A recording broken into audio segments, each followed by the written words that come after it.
So for those of you that know me and know the weekend cruiser here, you know that I started out as a loyal to Royal person. I was only sailing Royal Caribbean, and that's changed these days. You now are seeing content and topics about MSC cruises, Celebrity Cruise Line, and Virgin Voyages here.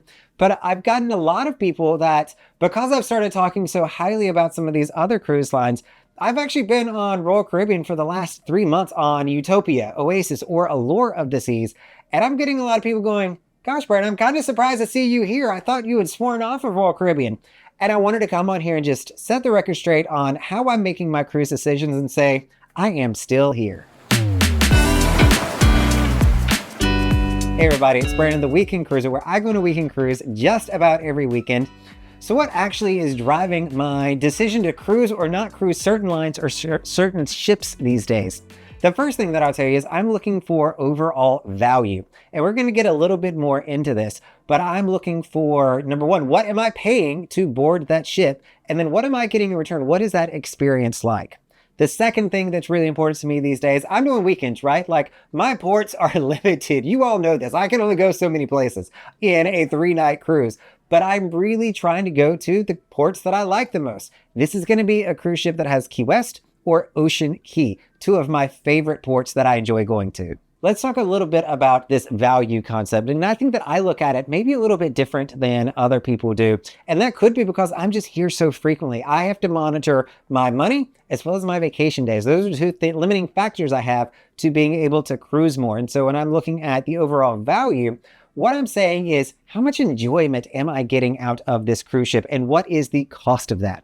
You're going to hear a lot of people on YouTube or in person say, oh, you get what you pay for. And I'm here to go, I don't know that that's actually true in the cruise industry. When I look at how much enjoyment I get, MSC, I get a lot of enjoyment out of it. I can book a weekend for myself in a normal interior room for $400 with $50 of onboard credit if I book it 12 months in advance, thanks to their Voyagers program. The $400 is set, the $50 comes with the benefit of the Voyagers Club. But that's a really good deal. That is $400 for a weekend. And maybe one of the reasons I like that sailing so much is because it is just $400. However, when I say the value I get out of something, if I'm looking, let's change it over to Royal Caribbean now because I'm familiar with their pricing. If I'm trying to get on a weekend with Royal Caribbean these days in an interior cabin, it's going to run me $800 plus to get on Royal Caribbean in an interior doing a weekend. So now I have to say the value behind MSC and the value to Royal Caribbean, $400, $800. Is the experience on Royal Caribbean twice as good? Do I derive twice as much enjoyment from paying $400, paying double the price to have the same weekend, similar ports, same cruise style? I would argue that, me personally, I don't. There is some advantages to going on Royal Caribbean. Some people say that it is a better experience, and depending on the item we're talking about, yeah, it is. But is the overall experience worth double? For me, that's just not the case. So I think that this, for me, is derived from two different big points that I want to make here. And the first one is, you know what? I learned that I'm not good at blindly booking cruises. I used to only price out Royal Caribbean, and I never even looked to see what my options were across the street. And that's something that I wish I would have done earlier on. And I'm surprised that it took me so long to say, hey, what's going on across the street? What's MSC doing? What's Celebrity doing? It's taken me a while to get there, but I'm glad that I am there now, because one thing that I've also learned in doing this is that cruise lines are becoming commoditized. Not that they weren't already, but they are becoming more and more commoditized these days. What I mean by that, think of the airline industry. I love to compare cruise ships to airlines.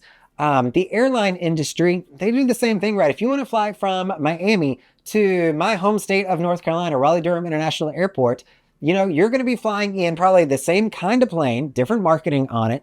You're going to have a similar price point, maybe not, depending on who it is, that's going to be able to get you there. And you have to say, okay, who do I want to be loyal to here, if anybody? And so one thing that I have decided is, you know what? I want to be a free agent these days. I have done the loyalty card. I have racked up the airline miles, the cruise miles.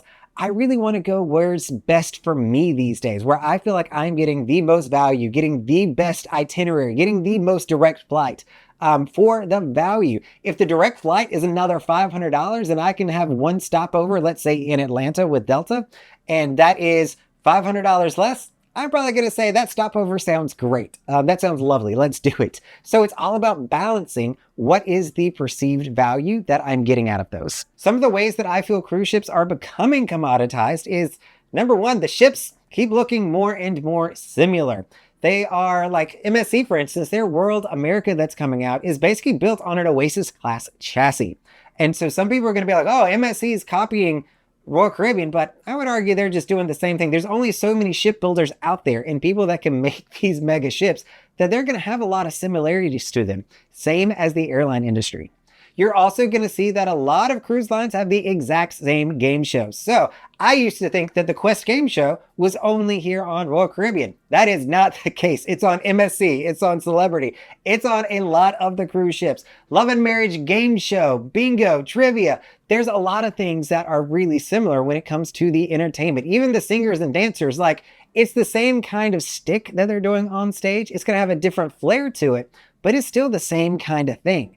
Broadway shows, NCL and Royal Caribbean both do them. You start to see that there's more similarities than there are differences to cruise lines these days.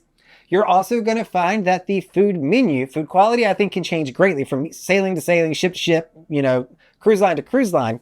But you find that what they're offering is the same. Every cruise line that you go on, I guarantee you is going to have an Italian night and they're going to have a night with prime rib. Those are two things that are guaranteed. The menus, I don't know if they're all using the same supplier or what's going on, but you start realizing that there's a lot of similarities in what they're serving, and even the food, it's not really always that differentiated. So going forward, where can you expect to see me? I know we're getting close to starting off 2025. You can expect to still see me sailing on Royal Caribbean. I am good paying an extra dollar amount sometimes. I just don't want to do that every single time.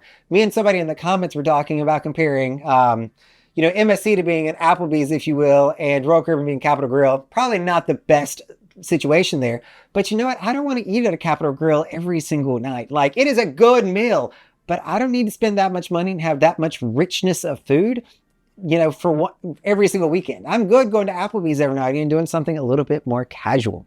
And so I'm still going to be on Royal Caribbean, but I'm also going to be going around to MSC, to Virgin Voyages, a lot more Celebrity actually coming up. Next year, I was able to get a studio cabin on the Silhouette. They have 4 of them. I snagged them as soon as they came out so that I could be on that ship for a reasonable price. So I'm really excited about that. And they just gave us the Zenith benefit. So I'm a Pinnacle member here with Royal Caribbean. Now over on Celebrity, probably 3 or 4 months ago they did this. They status matched me, or more so a reciprocal agreement that they made with the 2 cruise lines to say that I will get Zenith benefits now on Celebrity, which really sweetens the deal to say, hey, what's the value I'm getting with Celebrity? It's actually really good these days. The value of Celebrity is probably one of my favorites, and you're probably going to see me there a lot more. But in addition to that, I might even have some Carnival cruises on my schedule for next year, and Margaritaville at Sea is also on my watch list.